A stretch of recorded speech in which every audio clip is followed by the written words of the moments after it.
Welcome to four sides TV. ఆ పథకం పేద విద్యార్థుల స్వప్నం. ఆ పథకం ఎంతో మందిని ఉన్నత శిఖరాలకు చేర్చింది. డాక్టర్లుగా, ఇంజనీర్లుగా విద్యావంతులు అయ్యేందుకు దోహదం చేసింది. అదే ఫీజు రియంబర్స్మెంట్ పథకం. పేద విద్యార్థుల కోసం ప్రభుత్వం తీసుకొచ్చిన ఫీజు రియంబర్స్మెంట్ పథకానికి కత్తెర వేసేందుకు రంగం సిద్ధమవుతోందన్న ప్రచారం విద్యార్థులకు కంటి మీద కునుకు లేకుండా చేస్తోంది. ఫీజు రియంబర్స్మెంట్ ను ఎత్తివేసే ప్రసక్తే లేదని తెలంగాణ ప్రభుత్వం చెబుతున్నా తెర వెనుక మాత్రం పథకంలో కోతలు వేసే దిశగా అడుగులు వేస్తోందని వార్తలు వినిపిస్తున్నాయి.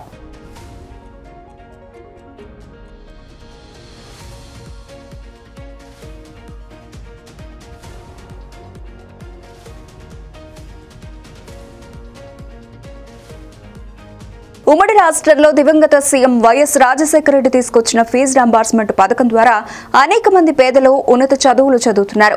ఉన్నత చదువులు చదవాలన్న విద్యార్థులకు ఫీజు రియంబర్స్మెంట్ పథకం ఒక వరంలా మారింది. డాక్టర్లు, ఇంజనీర్లు కావాలన్న ఎంతో మంది యువత కలను ఈ పథకంతోనే నెరవేరింది. పథకం ప్రారంభించిన నాటి నుంచి నేటి వరకు లక్షలాది మంది విద్యార్థులు లబ్ధి పొందారు. ఉన్నత విద్య కోసం విదేశాలకు వెళ్లేందుకు కూడా ఫీజు రియంబర్స్మెంట్ పథకం ఉపయోగపడింది. రాష్ట్ర విభజన అనంతరం కూడా తెలుగు రాష్ట్రాల్లో ఫీజు రియంబర్స్మెంట్ పథకాన్ని కొనసాగించారు. అయితే ఇప్పుడు నిధులు సక్రమంగా విడుదల కాకపోవడంతో ఇబ్బందులు తప్పడం లేదు.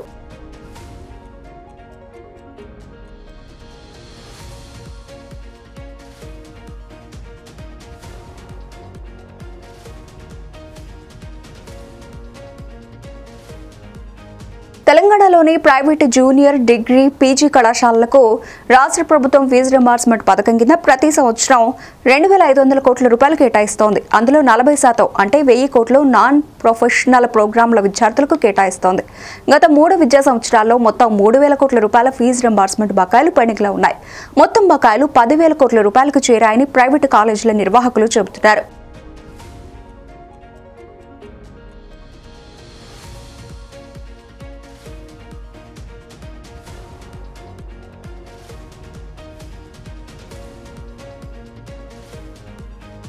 తెలంగాణ రాష్ట్రంలో ప్రతి ఏటా 12.50 లక్షల మంది ఫీజు రియంబర్స్మెంట్ పొందుతున్నారు. ఏటా 2,350 కోట్ల రూపాయల ఫీజు రియంబర్స్మెంట్ గా ప్రభుత్వం చెల్లించాల్సిన పరిస్థితి.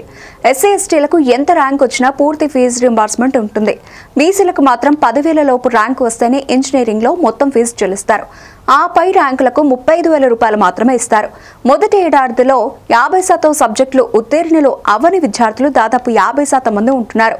కాలేజీల్లో ఫ్యాకల్టీ లేకపోవడంతో విద్యార్థులు ఆన్లైన్ బాట పడుతున్నారు.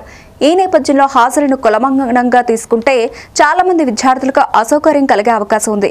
ఫీజు రియంబర్స్మెంట్ లో కోత వల్ల పెద్ద ఎత్తున వ్యతిరేకత వచ్చే అవకాశం ఉంది. రియంబర్స్మెంట్ కు 75% హాజరు తప్పనిసరి చేసే యోజనలో రేవంత్ సర్కార్ ఉన్నట్లు తెలుస్తోంది. విద్యార్థులు, ఉపాధ్యాయుల ఫేషియల్ రికగ్నిషన్ గుర్తింపు హాజరును ఫీజు రియంబర్స్మెంట్ కు లింక్ చేయాలని ప్రభుత్వం భావిస్తున్నట్లు సమాచారం. కొత్తగా కాలేజీలకు డిజీ లాకర్ను తీసుకొస్తున్నారు. ఇందులో ఫ్యాకల్టీ, విద్యార్థుల హాజరు శాతం నమోదవుతుంది.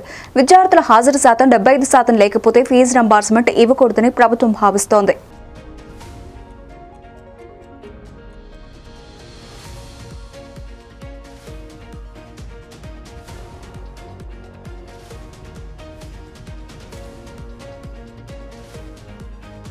ప్రస్తుతానికి ఫేషియల్ రికగ్నిషన్ హాజరు విధానం ద్వారా ఫీజు రియంబర్స్మెంట్ ను ఫిల్టర్ చేయాలని భావిస్తున్నారు. ఈ దశలో విద్యార్థుల నుంచి అభ్యంతరాలు రాకపోతే తర్వాత దశలకు వెళ్లే అవకాశం ఉందన్న చర్చ జరుగుతోంది. ఇంజనీరింగ్, డిగ్రీ మొదలుకొని అన్ని సాంకేతిక సాధారణ కోర్సులో ఒక ఏడాదిలో 50% సబ్జెక్టులు పాస్ అవ్వడంతో పాటు 75% హాజరు ఉండాలన్న కొత్త నిబంధన తీసుకురావాలన్నది సీఎం రేవంత్ అభిప్రాయంగా తెలుస్తోంది. ప్రధాన సబ్జెక్టులో విద్యార్థి కనీసం 60% మార్కులు తెచ్చుకుంటేనే రియంబర్స్మెంట్ అమలు చేయాలని ప్రతిపాదనలు సిద్ధం చేస్తున్నట్లు తెలుస్తోంది. మరోవైపు ఫీజు రియంబర్స్మెంట్ నిధులు విడుదల చేయడంలో ప్రభుత్వం ఆలస్యం చేస్తోంది. దీంతో బకాయిలు పేరుకుపోవడంతో ప్రైవేటు కాలేజీల యాజమాన్యాలు లబోదిబోమంటున్నాయి. ఫీజు రియంబర్స్మెంట్, స్కాలర్షిప్స్ బకాయిలు 10,000 కోట్ల రూపాయలకు చేరాయని కాలేజీ యాజమాన్యాలు చెబుతున్నాయి. గత బీఆర్ఎస్ ప్రభుత్వం 1,000 కోట్ల ఫీజులు బకాయిలు పెండింగ్ లో పెట్టిందన్న సీఎం రేవంత్ రెడ్డి తమ ప్రభుత్వం ప్రతి ఏడాది నిరవధికంగా ఫీజు రియంబర్స్మెంట్ బకాయిలు చెల్లిస్తోందని హామీ ఇచ్చారు. అయితే కాంగ్రెస్ ప్రభుత్వం అధికారంలోకి వచ్చిన తర్వాత బకాయిల విడుదల చేయకపోవడంతో ప్రైవేటు కాలేజీలు ఆందోళనకు సిద్ధమవుతున్నాయి.